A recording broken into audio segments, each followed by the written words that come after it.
WrestleMania 1 is my pilot episode in watching wrestling like a TV show until we catch up to the present day.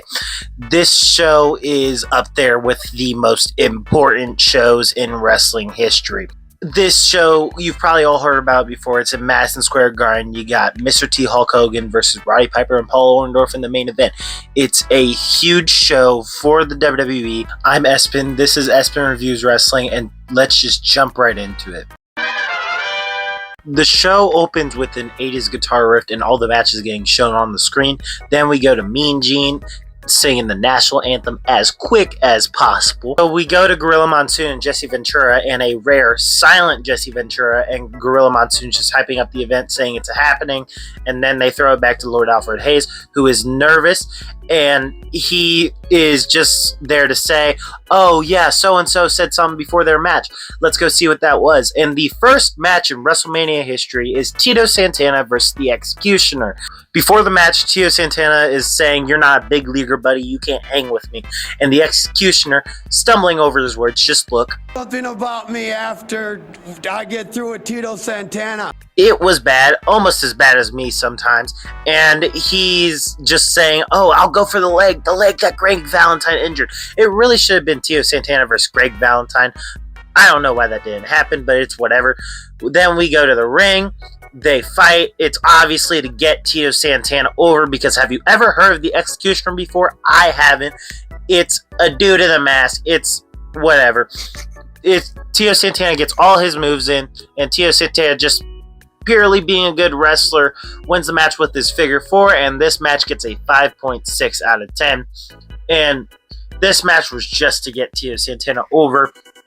Most of the first matches in the show were just people getting their moves in, their big stars getting their moves in, and then we get into real competitive matches in about the second half of the show. This compass right here, the closer you are to 10-10, the better of a wrestler you are. The closer you are to 0-0, the worse of a wrestler you are. The further you go right, the better you are at promos. The further you go up, the better you are at matches. That is where Tito Santana is. Everyone else will fill in, except like the people who are jobbed out, like the Executioner right here, for example. Tito Santana will just be up here, and then all the other big names will go up there, not really the jobbers or anything. Moving on to the next match. Also, side note, I will tell you what the match grade is. I won't really do promos until we get into like the weekly shows and stuff. Unless you'd like me to do that, then that's fine. Into King Kong Bundy versus SD Jones, Special Delivery Jones. And King Kong Bundy pre-match says he's going to get a 5 count out of him. And then SD Jones says he's going to get down with the biggest thing in town. And he gets absolutely murdered in this match. It takes quote-unquote 9. It was closer to 30 seconds. King Kong Bundy hits an avalanche in the corner and hits his big splash for the win. And this was a quick in-and-out match. Just to get King Kong Bundy established as that big bad heel. He would be in a much better spot next WrestleMania. This match gets a 4 because that's my baseline for squash matches. That's where King Kong Bundy is on my compass. And we'll see y'all for the next match. Up next, we have Matt Bourne, better known as Doink the Clown, versus Ricky Steamboat. Before the match, Matt Bourne says Ricky Steamboat isn't mean enough, and Ricky Steamboat says, I'm working on it, I'll beat him. Though, so he goes out there and indeed does beat him. He's very showboaty, and it's Ricky Steamboat. He's one of the best wrestlers of the 80s.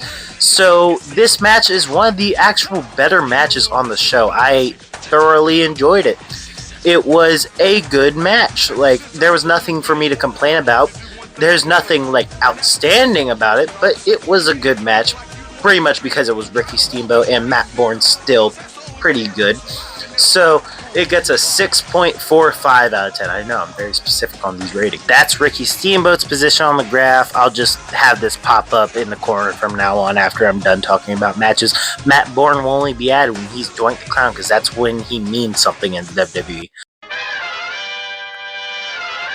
Up next, we have Bruce Beefcake, managed by Johnny Valiant, against David Sammartino, who's accompanied by his dad, Bruno Sammartino. That's cool. And that's the only cool thing about this whole thing. So Bruno Sammartino basically says if Johnny Valiant sticks his nose into our business, he's going to catch one of these. And Johnny Valiant says he'll stick his nose wherever he wants. And this match sucked. This is the second longest match on the show. What are we doing? David Sammartino isn't near as good as his dad is, and Bruce Beefcake can't even cut a promo right now, let alone he's not in his wrestling prime right now. He's not the barber Beefcake. He's just Brutus Beefcake, this stereotypical heel. Like, this match is a whole bunch of rest holds. It's boring. I didn't like it. It made me want to turn off the show. It was boring. And as much as I'm trashing this match, it ends in a DQ too.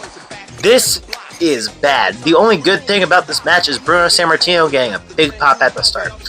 And as much as I have respect for that man, I don't have respect for this match at all.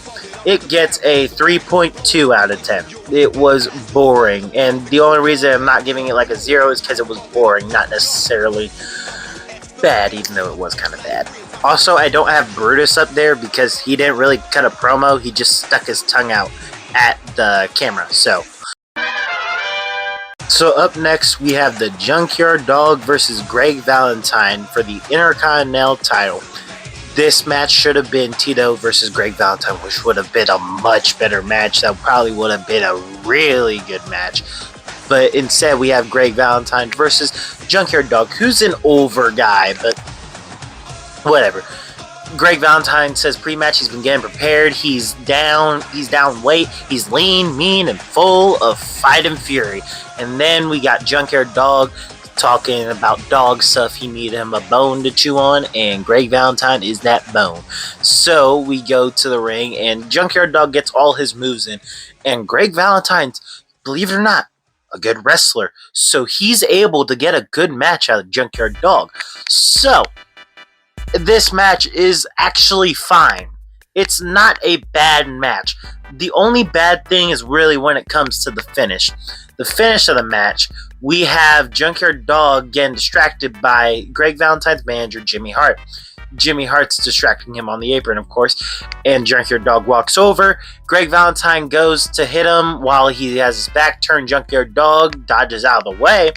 They go to the corner, and Greg Valentine's cornered right now, right? And he's able to roll him up and get his feet on the ropes for the win, right? The thing is, this would just be a good heel victory. Tito Santana comes down, and the ref just takes his word that he saw his feet were on the ropes and restarts the match, which is stupid in my opinion. Like, in no video, he's just gonna say, yo, he had his feet on the ropes, and he's just gonna believe him, because whatever, I guess. And they restart the match, and Greg Valentine's like, I'm out of here, bro. I won the match. And he counts him out, and Junkyard Dog gets the win. The whole crowd celebrates.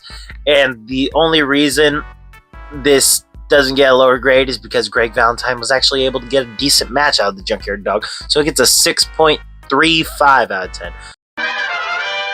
Now we have match of the night. It's the U.S. Express versus the Iron Sheik and Nikolai Volkov. The U.S. Express are the current champs and managed by Captain Lou Albano, and the Foreigners are managed by Classy Freddie Blassie. Now, pre-match, they're fairly basic promos. It's the Foreigners saying, "Oh, we're gonna win," and the U.S. Express saying, "We're gonna try our best." And then they go out. Iron Sheik does this whole Iran #1, Russia #1, USA ha, twah. And then the U.S. Express come down, and we get this match going, and it's fast paced. We get the traditional start. It's going right. And one of my favorite things about the 80s is this tag team division. You get the British Bulldogs, which has the British Bulldog, Davey Boy Smith, Dynamite Kid in it. You got the Hart Foundation, Bret Hart, one of the best wrestlers of all time. You get the Rockers, Shawn Michaels, one of the best wrestlers of all time. Like, we got really, really good wrestlers in this division that would come along. But right now, Iron Sheik's still one of the greatest of all time. Like, we have really good wrestlers. Like, then we get into the actual match. Enough of me talking about this tag team division. We get into the actual match. It's fast. It's going. and faster than, it's an 80s match still. It's slow, but it's faster than most of the stuff we've seen, which is a refresher compared to David Sammartino versus Bruce Beefcake. And it's very fast until Iron Sheik accidentally dropkicks Volkov, and we're working towards a hot tag. Eventually, Rotundo is able to hot tag Wyndham. He hits his moves, and he gets in the corner and hits his signature Bulldog, and then the ref gets distracted, which allows Classy Freddie Blassie to give Iron Sheik the cane he has, and then he hits Iron Sheik in the back with it, and then afterwards, after they pin him, they win, they go backstage, they're the new tag champs, and Mean Gene asks him, oh yeah, why that cane that you used, where'd it go? And he says, what cane? It was kind of funny. But new tag champs, 7.1 out of 10. Match of the night, 7.1 out of 10 is kind of low for a match of the night, but anywho. Up next, we have two just bad matches. They weren't long and drawn out and just boring like Bruce Beefcake and David Sammartino, but these matches were just boring. Up first is Andre the Giant versus Big John Studd. If Andre wins, he gets $15,000. If Andre loses, he retires. And before the match, Big John Studd and Bobby Heenan are talking, and Bobby Heenan says, for a haircut and $15,000, we get to retire the Giant. This is a body slam match. Andre has quote-unquote not lost in 15 years. So the whole question going into the match is, will Andre retire? Will one of them even be able to slam one another? So we go into the match, and Andre ends up punching, kicking, and then slamming Big John Studd for the win, as predicted. But it was a bunch of punching, kicking, stomping. It was bad. It wasn't, there was no varied offense. It was punch, kick, maybe a bear hug, and then slam them. And that's the match there, buddy. 2.5 out of 10. Andre just celebrates his win after. That's where both of them are on the graph. Next match. Up next, we have Leilani Kai, managed by the Fabulous Moolah, who's the current women's champion, versus Wendy Richter, who's managed by Cyndi Lauper. And the famous person. We're getting into celebrities now. Wow. And Cindy's just saying, oh, Moolah Shmoolah, whatever, blah, blah, blah. We're gonna win. Da, da, da. And then Moolah cuts her heel shtick promo before the match. We go and see the match, and women's wrestling in the 80s was not that great. I'm sorry, I can't. Like, until we get to Trish and Lita and them, it's not good. It's not. It's hair pulling, punching, and kicking. Like, I wish we could work a much, much better match here. It's not good. Wendy wins. It's a feel-good moment, but it's a 2.2 out of 10. I can't rate it any higher than that. We don't have any interviews before this match, but it's time for our main event. We have Hulk Hogan and Mr. T versus Roddy Piper and Paul Orndorff. By the way, I forgot to mention that both teams had their friends at ringside. So it was Bob Orton at the heel side, it was Jimmy Snuka at the face's side. This match is the big grand thing about the match. All the celebrities are here. You got the manager of the Yankees being the ring announcer, you got Liberace being the timekeeper, and who could forget Muhammad Ali being the outside ring enforcer. I feel like that was pretty cool. So this match is extremely fan servicey. They play towards the crowd a lot. Mr. T ends up getting Roddy Piper in an airplane spin, which is pretty cool. And it's surprising that Piper would let him do that. Piper had some resentment towards Mr. T at this time. But anywho, get to the finish, and it's chaotic. It's very chaotic. Everyone's in the ring. The ref is distracted in the one corner. Paul Orndorff has Hulk Hogan in this prone position. He has both Hulk Hogan's arms behind his back. Bob Orton goes up to the top rope with his cast that he has for his quote-unquote injury and goes to slam down on him. Hulk Hogan dodges, and Orton hits Orndorff, and that allows Hogan to get the cover and the win. And the heels ditch Orndorff. Orndorff wakes up. He's faking a punch at them, and he's like, where's my buddies? Where did they go? Hulk Hogan and Mr. T go backstage to celebrate. It's all good. We're having fun. And this match is a 7 out of 10. Now for this show.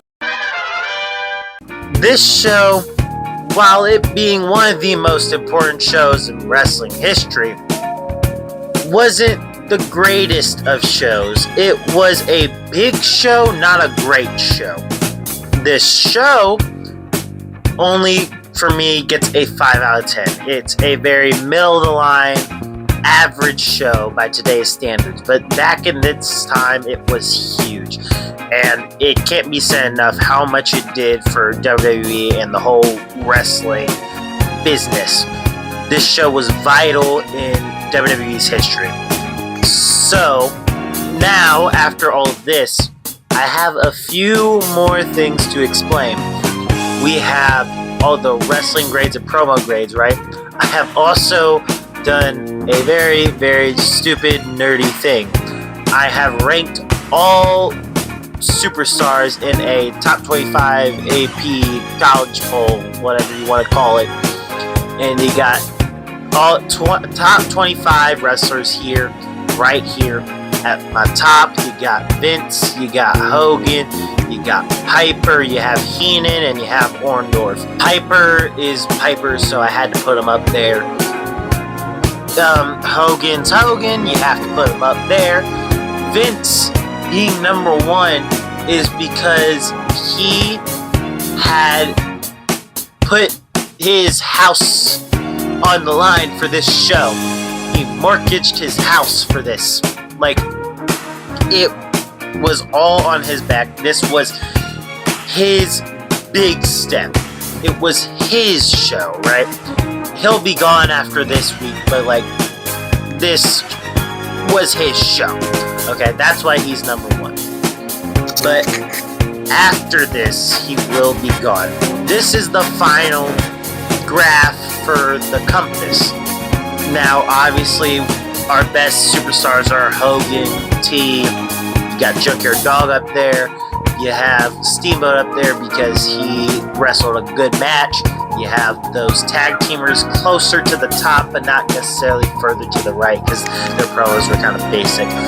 But you have lingering near the bottom is Andre and Richter. I'll move Andre up eventually, but for right now, that match kind of stunk and his promo kind of stunk. So I'm keeping him down there for right now. But after that, he'll move back up. Trust me. But that's it for WrestleMania 1. It was a hugely important show in wrestling history. And it was this is a hugely important video for me, as it is my first. So I hope you guys enjoyed this video. Make sure to like, subscribe, hit RKO on that bell. And I will see you guys at Saturday night's main event, number 1. Peace.